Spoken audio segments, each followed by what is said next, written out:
Lista ng mga gustong kumandidato para sa 2025 midterm elections. At live mula sa Manila Hotel, nasa frontline ng balitang yan si Gio Robles. Gio, sino-sino ang mga nag-file ngayong araw ng linggo? Andre, magandang hapon. Kabilang sa mga naghain ng COC ngayong araw ay isang singer, dating broadcaster, dating Comelec commissioner at ilang re-electionist. Sakay ng bisikleta, binagtas ni Senator Pia Cayetano kasama ang kanyang mga taga-suporta ang Rojas Boulevard papuntang Manila Hotel. Ang ina-epal. Napaka-epal ang putang ina.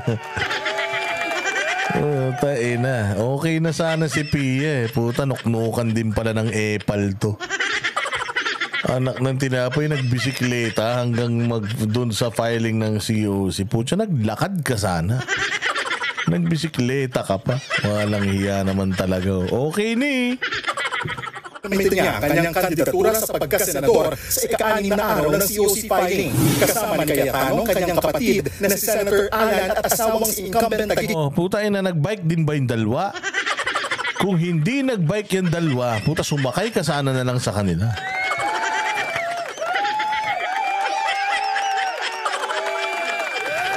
Nako, kanya-kanyang kanya-kanyang pautot eh. Ang lalakas nyo na nga eh, pumapautot pa kayo. Mayor Lani Cayetano.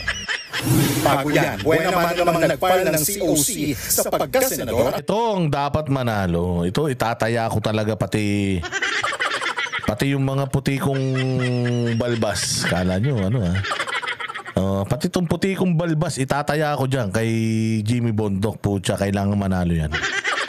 Pag hindi nanalo to si Jimmy Bondoc, natalo siya. Ang singer at abogado na si Jimmy Bondoc. Kasama niya si Senator Robin Padilla at actress na si Vivian Velez. Tatakbo si Bondoc sa ilalim ng Partido Demokratiko Pilipino o PDP ni dating Pangulong Rodrigo Duterte. Nais ko pong gamitin ang boses na ito upang i-institutionalize ang anti-corruption. Gumawa po ng isang mabisa na batas na tuluyan ng wakasan ang korupsyon sa Pilipinas. Napakaganda. Kala ko sasabihin niya, somebody told me you were leaving. I didn't know. Somebody, kala ko mga gumaganon eh. Wala pala, walang hiya. Sige, diretso mo, Erwin Tulfo.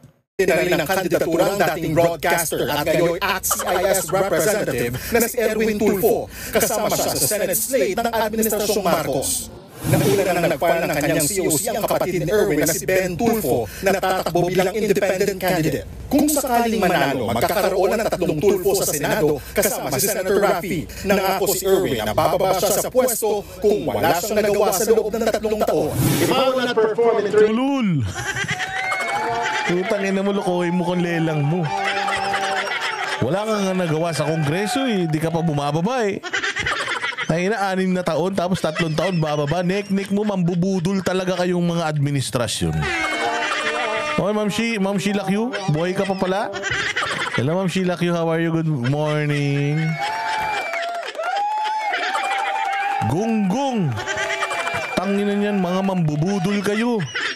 Yung presidente nyo, pinangako yung bigas. Hanggang ngayon, wala pa rin. Tinimbang nyo na ni Romualdez yung mga itlog. Tayo na hanggang ngayon, wala pa rin.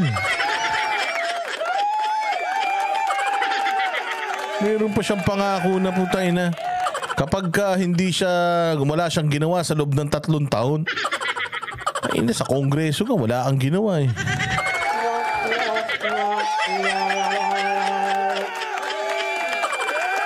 Kailan to, manluloko. Di ka pa nagsisenador, manluloko ka na. Pag wala akong nagawa sa loob ng 3 taon, magre-resign ako. Nek-nek mo, huwag kang tumakbo.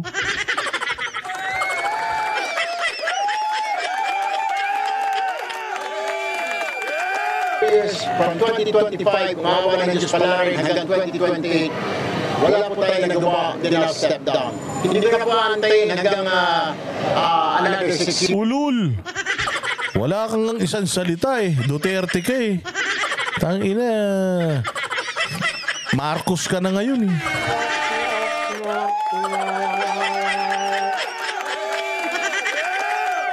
Style mo bulok. Tangina, meron bang ganun? Pag wala nagawa ng tatlong to, magre-resign. Nek-nek mo. Tangina, nasan sa batas yun? Wala naman. Oy Nina, salamat ka ayo. Nina ha, thank you very much. Puta yun, si Rapi Tulfo nila mo na ng sistema, no? Lumabas yung pagkagunggong nito, no?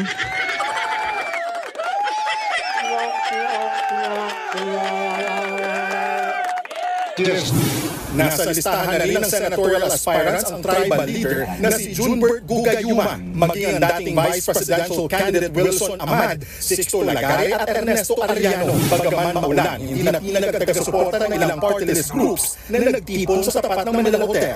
Sakay ng wheelchair, dumating si dating COMELEC Commissioner Rowena Guanzon na si Guanzon.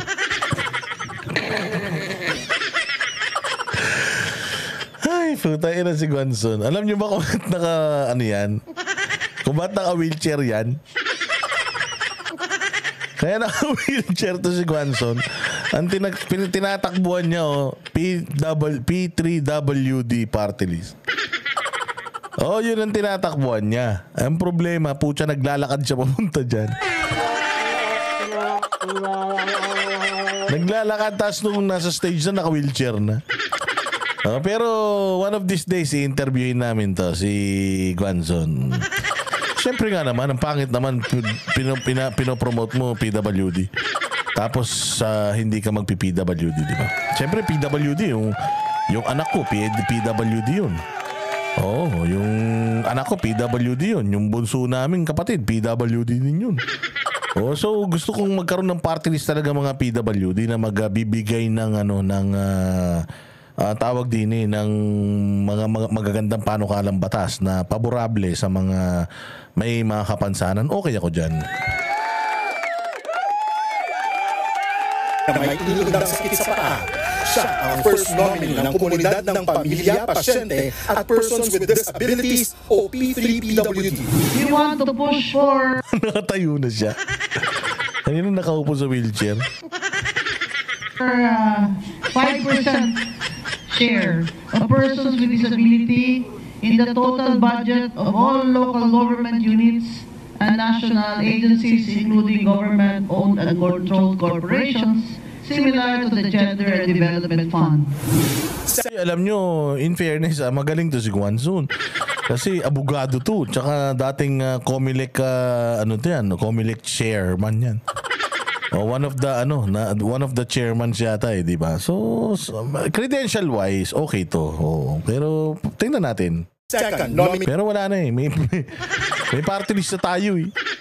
May party list na tayo yung kanila Doc Lorraine at saka yung PPP. Yun ang pagpipilian natin eh. Ipanaw Sambayanan Park. Ayan, yung Ipanaw. Kita nyo naman, di ba? Si Doc Lorraine yan. Tsaka si attorney, ayan, sino ba yan? Si attorney, nakalimutan ko na yung pangalan eh. Pero panalunin nyo to para makaupo si Doc Lorraine. Si dating NTF-ELCAC spokesperson, Lorraine Badoy. Kilalang red tagger noon ng lumad. Gago, no? Kilalang red tagger noon. Ulul, to TV5. Tanginan nyo. Buta mga komunista na kayo, mga hayop kayo.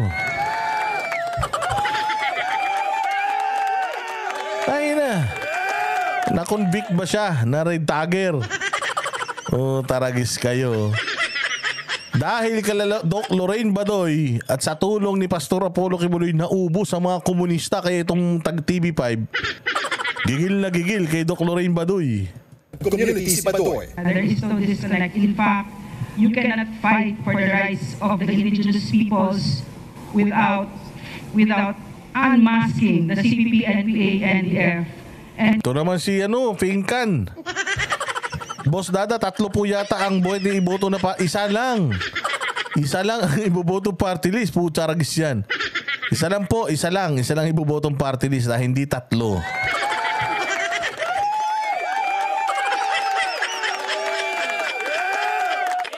Isa lang. Pag nag-top 1 ka, Ikaw yung number 1, parang ACT-CIS, 3 yung nakaupo sa kanila. First, second, and third seat. Pag top 1 ka. Pero pag top 5, dala-dalawa lang.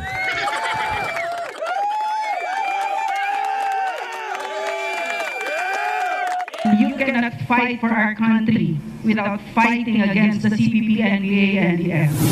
Balak din bumalik sa Kongreso ng ACT Teachers Party List na layong itaas sa 50,000 pesos ang starting salary ng mga guro. May pasaning naman ang first nominee ng party list na si Antonio Tino kay Badoy. Yan nga ang outrageous nangyari na sa party list system. Isang pinaka-konkretong example na kumakatawan si Lorraine Badoy para sa indigenous people. Naghain na rin ng kandidatura ang Pinoy Workers Party List, Abante Pangasinan Ilocano at Union ng mga Gabay ng Bayan. Kasama rin sa listahan ang Edu Aksyon at SSS-GSIS Pensionado Party List. Ay na, gamitan, no? Pati SSS. Pati mga pensyonado. Ay na, tapataas nyo ba yung pensyon ng mga tao?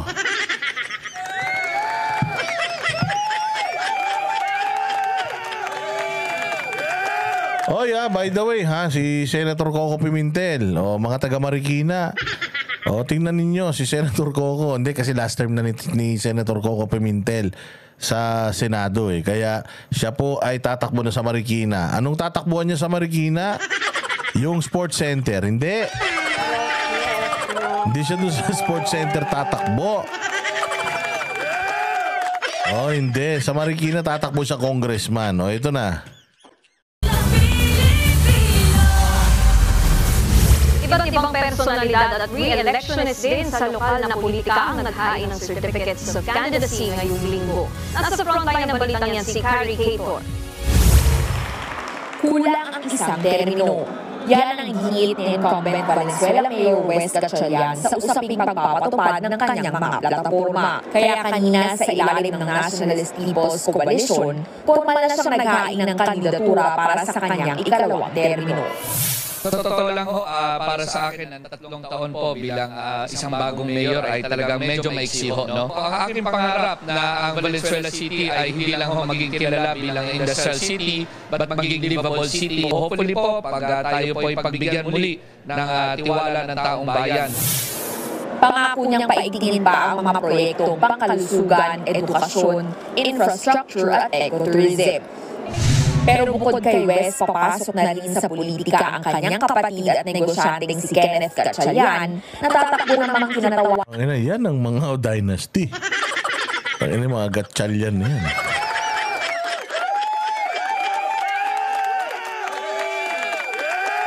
Ng first district ng lungsod. Sakaling manalo 4 na Gatchalian na ang nasa gobyerno. Isama nyo na pati yung mga lolo-lola nyo. Pati yung mga apo nyo sa tuhod. Putang ina niyan.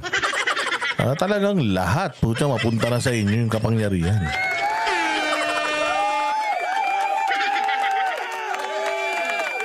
Nakaupo kasi ngayon bilang senador si Win Gatchalian habang kalihim naman ng Department of Social Welfare and Development si Rex Gatchalian. Kamara naman ang target ni Senate Minority Leader Coco Pimentel sa eleksyon. Kasunod yan ang formal niyang paghahain ng Certificate of Candidacy bilang First District Representative ng Marikina. Nangunguna sa mga prioridad niya ang muling pagpapasila ng shoe industry sa lungsod. Naghain na rin ng anak ni Senator Raffy Tulfo na si Quezon City 2nd District Representative Ralph Tulfo para sa kanyang ikalawang termino. Oy, Ralph, tinan mo ilan ng Tulfo? Ben, Raffy, at Erwin. Tapos yung asawa, ACT-CIS. Yung anak ni Raffy Tulfo, congressman. Yung anak na babae, tatakbo na rin. Tanginan, dami na nila, lahat politiko.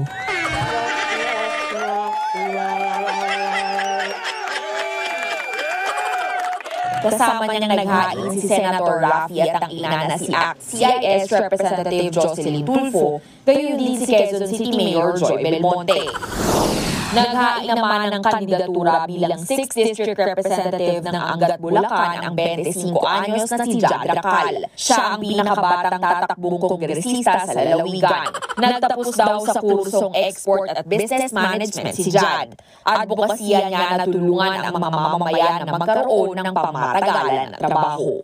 Pagiging alkalde ng Santo Tomas, Pampanga ang tatakbong Pamatagalan ng trabaho, tambay yan, tambay.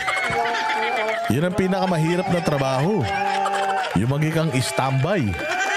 Oo, pag naging standby, yun ang pinakamahirap na trabaho. Mantakin mo, tagal-tagal mo na standby. Bilang negosyante at aktor na si Raymond Ronquillo. Kilala siya bilang Raul ng Batang Quiapo. Running mate ni Raymond ang kanyang ina na si dating Mayor Gloria Ronquillo. Ang inantindi nito. Puta mag-ina sila, mayor at vice mayor.